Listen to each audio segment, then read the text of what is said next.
Mēs vēlamies mainīt pasauli, nemitīgi aizstāvot strādnieku, nabadzīgo un atstumto tiesības. Mēs varam iemest savu akmentiņu dīķī un būt droši, ka tā arvien plašākais loks sasniegs visu pasauli. Es domāju, ka bieži vien mēs jūtamies pavisam maz, un šī sajūta var mūs novest līdz bezcerībai. Tāpēc mēs bieži vien izvēlamies neko nedarīt, saskaroties ar acīm redzam netaisnību, nelietību vai apātiju. Šis citāts mums atgādina, ka kā Dieva bērni mēs esam pilnvaroti rīkoties, un kā Dieva bērniem mums ir pienākums to darīt.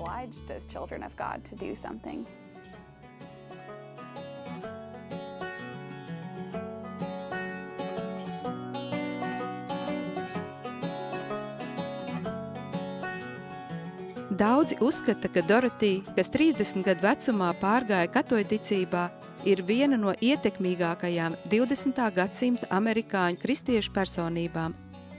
Kopā ar francūzi Pēteru Maurēnu viņi nodibināja katoļu strādnieku kustību, kas bija īpaši viesmīlības un kalpošanas visnabadzīgākajiem vieta. Dorotija bija māte, rakstniece un žurnāliste, sieviete, kas ar nenogurstošu dedzību drosmīgi cīnījās pret nabadzību, atstumtību, karu, sociālo un rasu netaisnību, izvēloties to, ko viņa sauca par sirds revolūciju.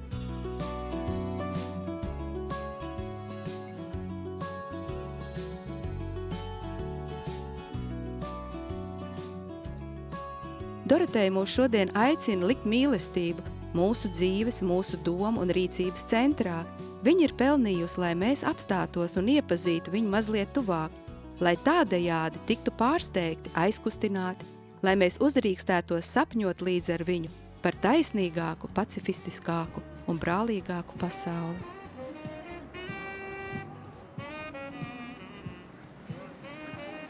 Dorotija piedzima pieticīgā episkopālās ticības ģimenē 1897. gadā Ņujorkā, Bruklinas rajonā. Viņas tēvs bija sporta žurnālists, ļoti aizņemts savā darbā, bet māte rūpējās par bērniem. Doroteja bija trešā no 5 bērniem, 2 vecāki brāļi, jaunāka māsa, ar kuru viņa bija ļoti tuva, un jaunākais brālis. Dorotejas jaunību mēs varētu raksturot kā vētrainu. Viņas tēvs bija žurnālists, un viņa tāpat kā abi vecākie brāļi arī kļuva par žurnālisti. Viņi visi bija rakstnieki.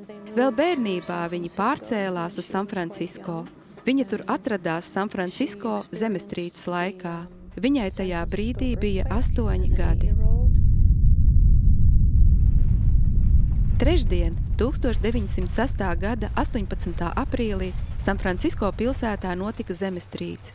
Šī zemestrīce joprojām ir viena no lielākajām dabas katastrofām, kas skārusi kādu no lielākajām Amerikas pilsētām. Aptuveni 250,000 cilvēkiem nācās pamest mājvietas un 3,000 gāja bojā. Viņa redzēja, kā viņas māte veic žēlsirdības darbus, rūpējoties par citiem šīs briesmīgās katastrofas laikā. Viņas māte pabaroja un apģērba visus tos cilvēkus, kas ieradās no līča otra krasta, kur postījumi bija vissmagākie. Šī katastrofa kāra arī deju ģimeni. Viņu māja tika bojāta. Dorotijas tēvs Džons Dejs pēc zemestrīces zaudēja darbu. Ģimene nolēma pārcelties uz Čikāgu, lai sāktu jaunu dzīvi. Daļa Dorotijas bērnības un pusauģa gadi pagāja Čikāgā. Pēc tam viņa devās uz koledžu, un lai gan agrāk viņa bija izrādījusi interesi par kristietību, Viņa sāka interesēties par sociālismu un tiem, kas strādāja, lai veidotu citādāku pasauli. Viņa atmeta kristietību, tā viņai šķita nebūtiska.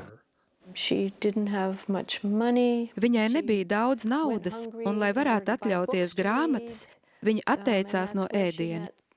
Šajā periodā viņa iepazinās ar dažiem ievērojamiem autoriem caur šo autoru darbiem – Džeks Londons, Uptons Sinklērs, kuri aprakstīja briesmīgos kapitālisma apstākļus ASV.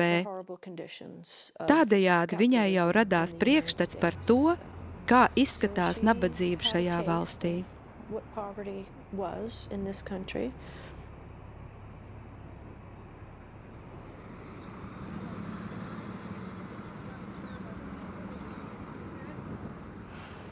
Dažus gadus vēlāk viņa pameta universitāti un atgriezās Ņujorkā, kur sāka strādāt radikālos, sociālistiskos un galēji kreisos laikrakstos. Tas bija viņas kā žurnālistes karjeras sākums. Visi viņas draugi bija radikāli un iestājās pret karu. Viņa bieži streikoja, lai panāktu lielāku sociālo taisnīgumu. Dorotija Deja tika arestēta Vašingtonā, kad viņa piedalījās demonstrācijā par sieviešu vēlēšanu tiesībām un 10 dienas pavadīja cietumā.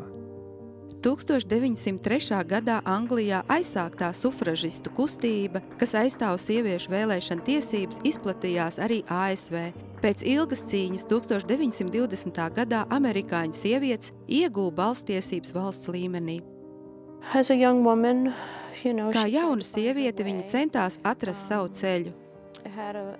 Viņai bija nelaimīgs romāns, un viņa piedzīvoja abortu šausmas.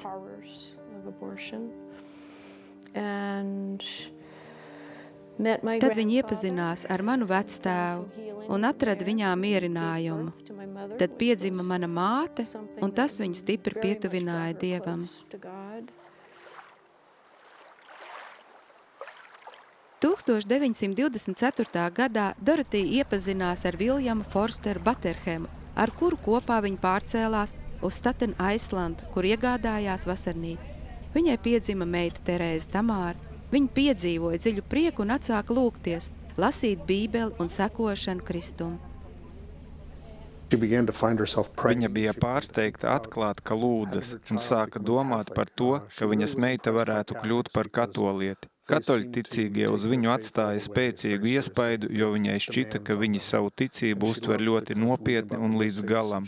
Viņa mīlēja lasīt mistiķu darbus, kā arī mīlēja euharistiju, sakramentus un liturģiju. Viņa apmeklēja baznīcas, klausījās un lasīja jauno derību. Tāpēc viņa vēlējās, lai viņas meita tiktu kristīta un nolēma, ka arī viņai vajadzētu kristīties un kļūt par katolieti. Meitas tēvs bija anarhists un ateists un negribēja dzirdēt par laulībām. Viņa juta, ka ja vēlas dzīvot saskaņā ar savu ticību, viņai viņš ir jāpamet, un tā arī izdarīja. Tas bija ļoti sāpīgi. Viņa turpināja cerēt, ka viņš pārdomās un turpināja viņam rakstīt kaislīgas mīles vēstules, mēģinot panākt, lai viņš pārdomā un viņu aprec. Tas neko nemainīja. Viņa pēc tam pavadīja 5 gadus prātojot, ko vēlas darīt ar savu dzīvi, rakstot rakstus, ceļojot pa valsti.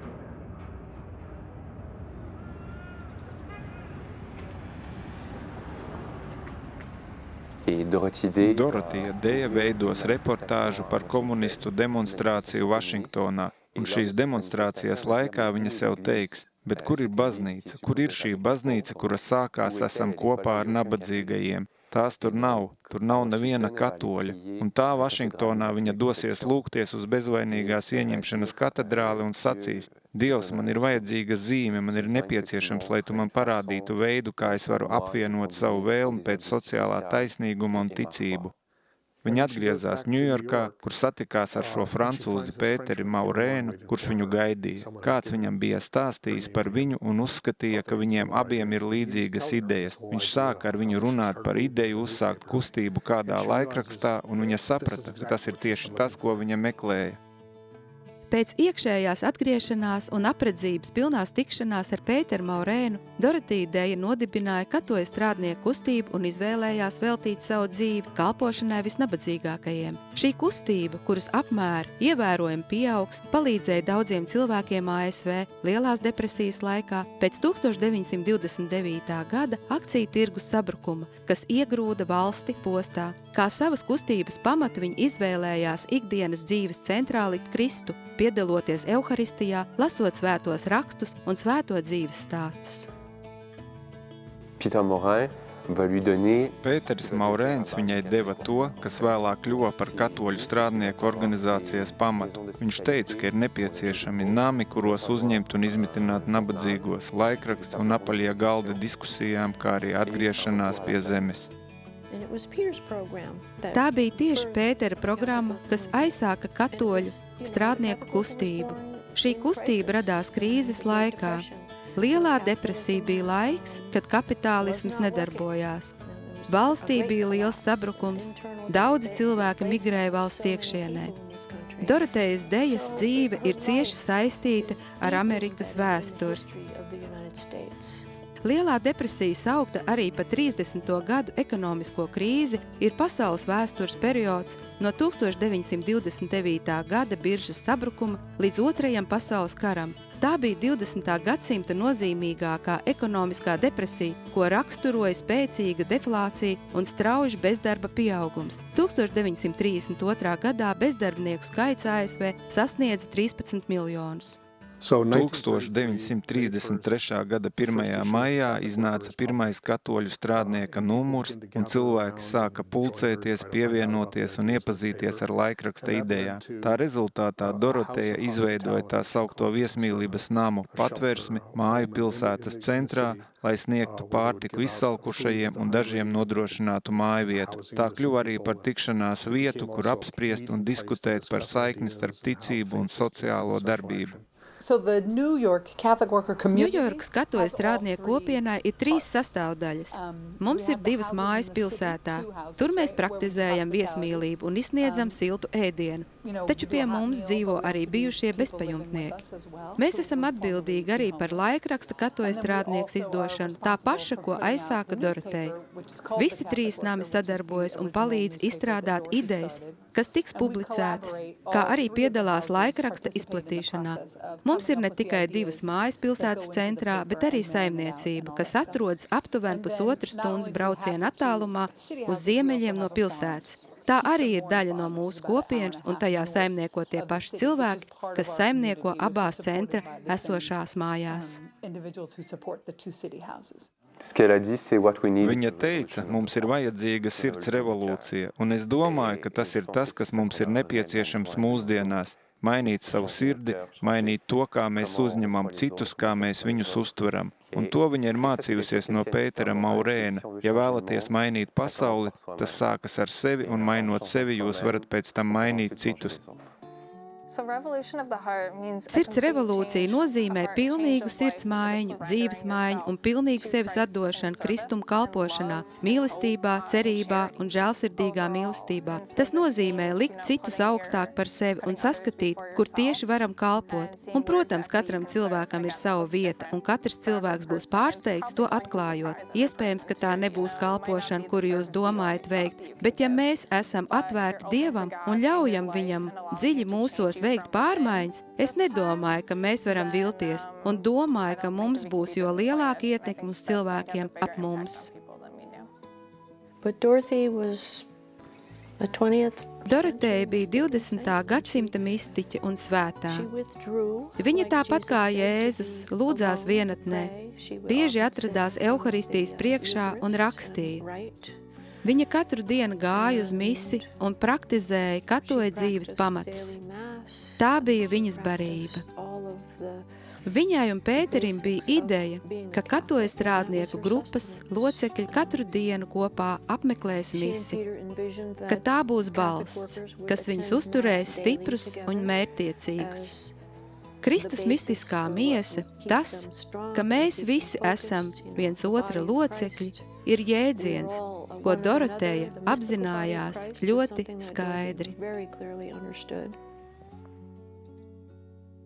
For me, what Dorothy offers Manā skatījumā Doroteja savienoja lietas, kas mums šķiet pretējas.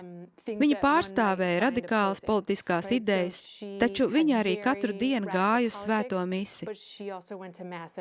No vienas puses, viņa bija ļoti tradicionāla katoliete, no otras radikāla domātāja. Daži cilvēki teica, vienā rokā viņa turēja bībeli, bet otrā avīzi. Es redzu, ka viņa ievēroja tradīciju un svēto dzīvi, un viņa arī lūkojās uz priekšu. Tātad viņa skatījās ne tikai atpakaļ, bet arī uz priekšu. Viņa apvienoja intelektuālas idejas un situācijas, kas varēja šķist bezcerīgas, un raudzījās uz tām ar lielu cerību. Viņas rakstos varam lasīt, ka daudzas lietas bieži vien ir grūtas.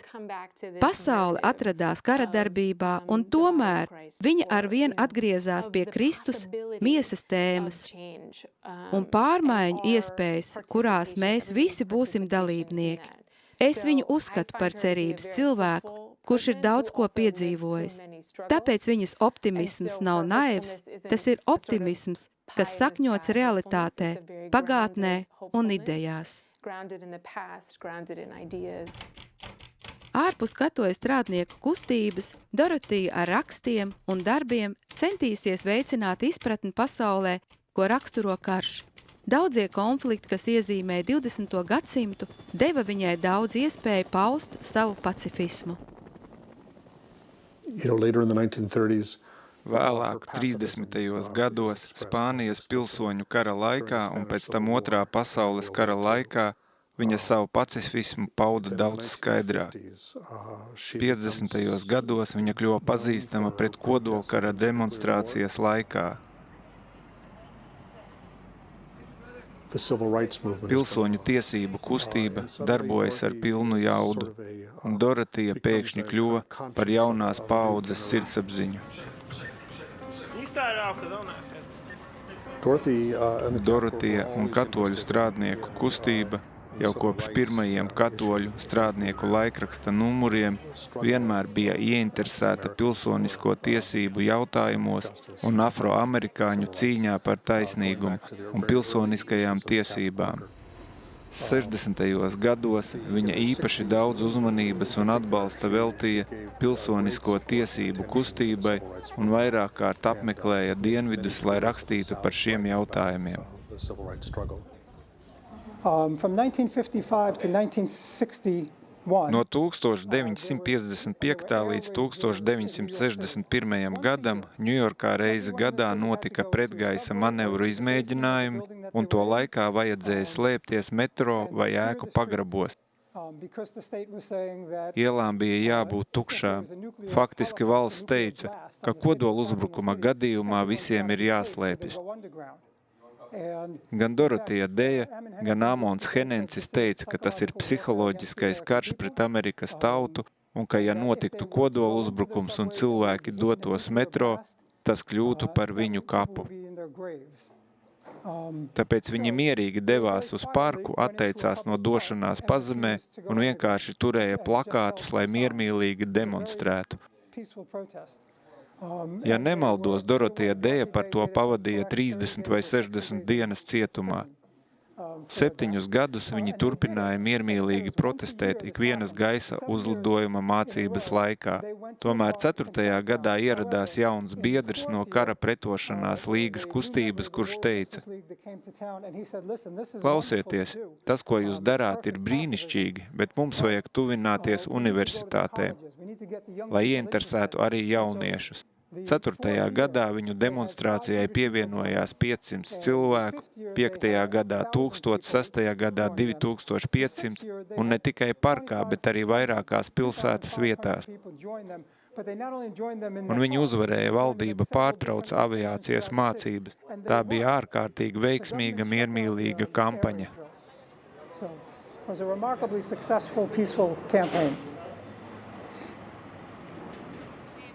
The FBI is the Federal Bureau of Investigation. FIB ir federālais izmeklēšanas birojs. 50. un 60. gados tam bija reputācija par spiegošanu attiecībā uz tā dēvēto apvērsumu vai antiamerikāniskajām darbībām. Viņuprāt, visi radikāļi strādāja Krievijas labā, bija antiamerikāņi un bīstami. Augstā kara laikā tika pieņemti daudzi likumi, lai mēģinātu izskaust visas radikālās darbības un ideoloģijas. Izrādījās, ka FIB Dorotijai Dejai bija sekojuši jau kopš 40. gadiem. Es atradu dokumentu, ko rediģējis Edgars Hoovers, bēdīgi slavenais FIB direktors, kurš gadu desmitiem bija noskaņots kā antikomunists. Viņš izspiegoja Mārtinu Luteru Kingu un citus radikāļus. Dorotejas darbošanās šķiet liecināja, ka viņu apzināti vai neapzināti izmanto komunisti. Viņa bija iekļauta to personu sarakstā, kuras var aizturēt, arestēt vai apcietināt ārkārtas stāvokļa gadījumā. Šī lieta tā arī netika ierosināta, taču interesanti, ka viņa un viņas radikālisms izraisīja šādu interesi un bažas. Viņa nespēja saprast, ka kāds var būt tik radikāls, tik ļoti aizrautīgs par mieru un taisnīgumu, un vienlaikus būt sirsnīgs un dievbijīgs katolis.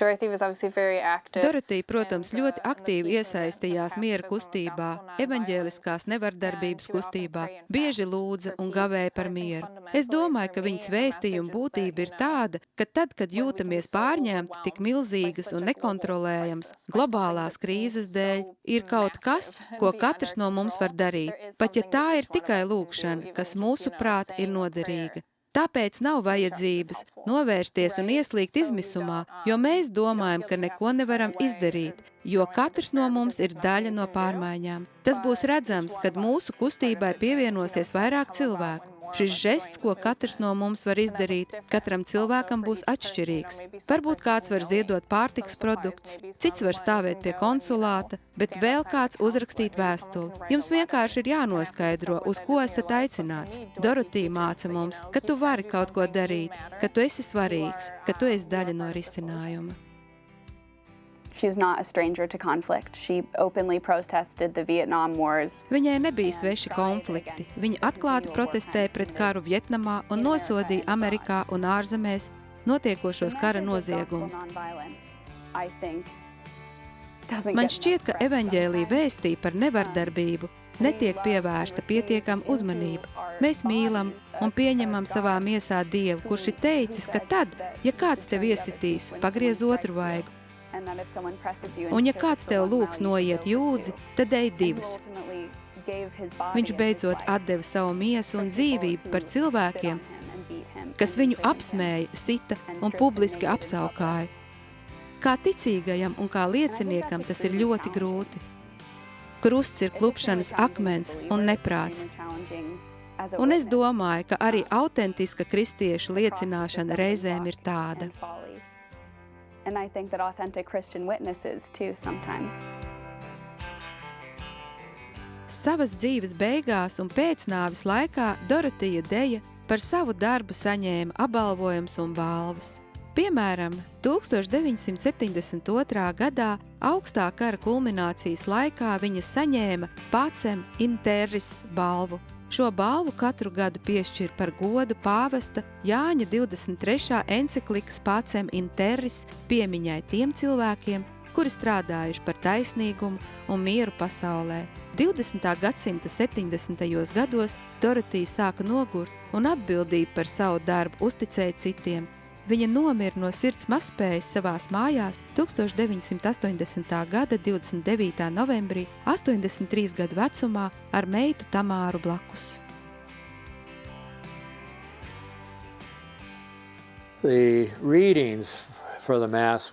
Starp misei izvēlētajiem lasījumiem bija Svētā Mateja evaņģēlijas 25. nodaļa, kur teikts: Es biju izsalcis, un jūs mani paēdinājāt. Es biju izslāpis, un jūs man devāt dzert. To, ko vien esat darījuši kādam no šiem maniem vismazākajiem brāļiem, jūs esat darījuši man. Šis ir viens no 2 pantiem, kas ar kalna sprediķi veido katoļu darba pamatu. Tomēr sprediķa laikā es sludināju tikai par patiesības ideju un par to fragmentu Svētā Jāņa evaņģēlijā, kur Pilāts stājas pretī Kristum un gandrīz ciniski, sarkastiski jautā, kas ir patiesība. Es izvēlējos šo tēmu, lai runātu par Dorotejas dzīvi, jo viņa meklēja patiesību, un patiesība ir iemiesota Kristū.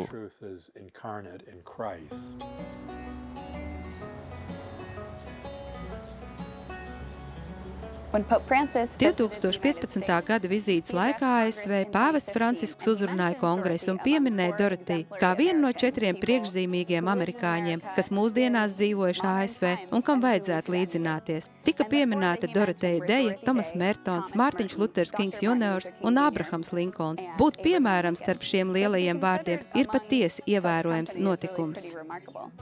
I think that Dorothy Es represents domāju, ka Doroteja reprezentē neparastu svētuma paraugu mūsdienu pasaulē. Viņa patiesi ir Vatikāna 2. koncila un pastorālās konstitūcijas par baznīcu mūsdienu pasaulē Gaudium et Spes svētā. Viņa pārstāv baznīcu mūsdienu pasaulē. Pasaulē, kurā valda vardarbība, kurā strādnieku šķira piedzīvo grūtības un kurā viņa īsteno priekšrokas došanu nabadzīgajiem, solidarizējoties ar netaisnības upuriem. Viņa ir svētā, kas pārkāp visas mākslīgās barjeras starp reliģisko pasauli, baznīcas pasauli un vīriešu un sieviešu pasauli. Ļoti īpašā veidā viņa iemieso izpratni par misiju, ko pāvests Francisks ir ieviesis baznīcā. Par baznīcu, kas ir nabadzīga nabadzīgajiem, kas uzdrošinās pieskarties Kristus brūcēm, pieskarties tiem, kas atrodas perifērijā, tiem, kas atrodas sabiedrības nomalē. Baznīca, kas nebaidās nosmērēties, tāpēc, ka tā iziet ielās.